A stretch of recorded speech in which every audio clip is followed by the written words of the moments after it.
नमस्कार मित्रों। An option पर एक बार फिर आप सबका स्वागत है।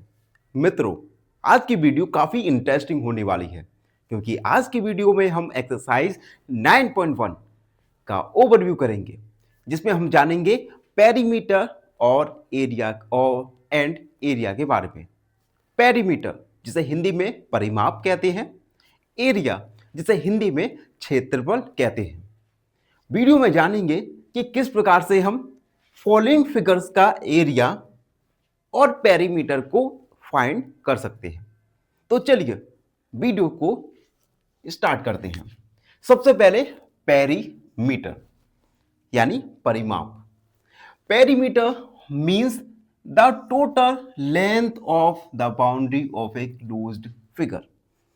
एक क्लोज्ड सरफेस की टोटल बाउंड्री का लेंथ, इसे हम पेरीमीटर यानी परिमाप कहते हैं। एग्जाम्पल के लिए रेक्टेंगल, जिसका पेरीमीटर होता है 2 ब्रैकेट लेंथ प्लस ब्रेथ। उसके बाद एरिया, क्षेत्रफल। Area means the region covered inside the shape. किसी भी आकृति के अंदर जो रीजन कवर होता है उसे हम क्षेत्रफल कहते हैं। देखो, पेरीमीटर और एरिया में डिफरेंस क्या है। देखो, पेरीमीटर किसी भी फिगर के ये जो बाउंड्री है, इस बाउंड्री की लेंथ को कहते हैं, जबकि एरिया इस फिगर के अंदर का रीजन कहलाता है। ये है एरिया। अंदर के रीजन को हम एरिया, और इस फिगर की बाउंड्री की लेंथ, इसे हम पेरीमीटर कहते हैं।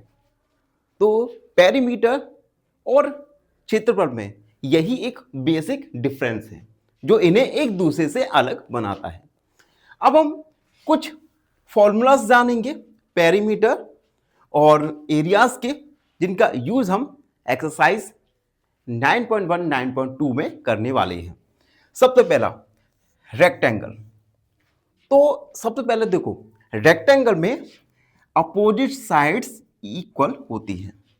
ठीक है, लेंथ मान लिया हमने इसका L और विड्थ मान लिया हमने इसका B।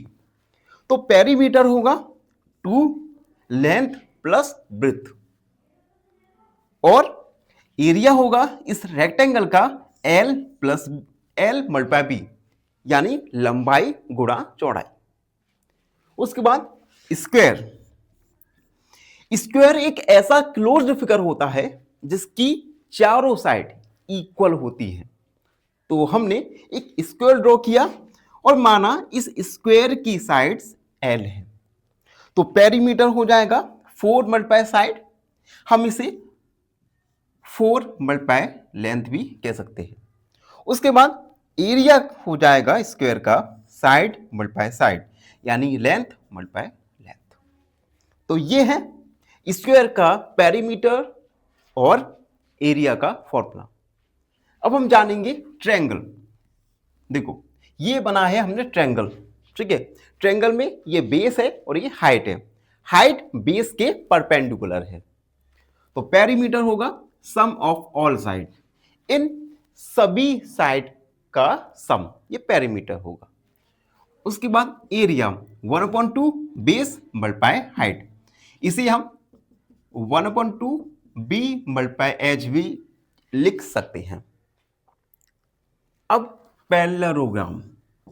देखो, पैरेललोग्राम और रेक्टेंगल ये दोनों देखने में सिमिलर होते हैं। बस पैरेललोग्राम और रेक्टेंगल में बेसिक डिफरेंस है कि रेक्टेंगल में सभी साइड इक्वल होती हैं, जबकि पैरेललोग्राम में अपोजिट साइड इक्वल होती हैं लेकिन पैरेलल भी होती हैं। ठीक है, इसीलिए इसका नाम पैरेललोग्राम पड़ा। मींस अपोजिट साइड इक्वल और अपोजिट साइड पैरेलल भी होंगी, जो कि रेक्टेंगल के केस में नहीं होती। ठीक है, अब पेरीमीटर फॉर्मूला होगा सम ऑफ ऑल साइड, सभी साइडों का सम, और एरिया होगा base multiply height, base multiply height, यानी बी मल्टीप्लाई एच। ये है एरिया का फॉर्मूला। अब इस पैरेललोग्राम में height should be perpendicular to base, height base के परपेंडिकुलर होगी। तो इस प्रकार से हमने एरिया, पेरीमीटर और कुछ फिगर्स जिनका हमने एरिया और पेरीमीटर का फॉर्मूला जाना। आई होप आपको ये वीडियो अच्छा समझ आया होगा। फिर भी कोई डाउट रहता है, कोई भी क्वेरी है, तो अपने डाउट क्वेरी को कमेंट में लिख दीजिए, हमसे जुड़िए और प्लीज सब्सक्राइब एन ऑप्शन।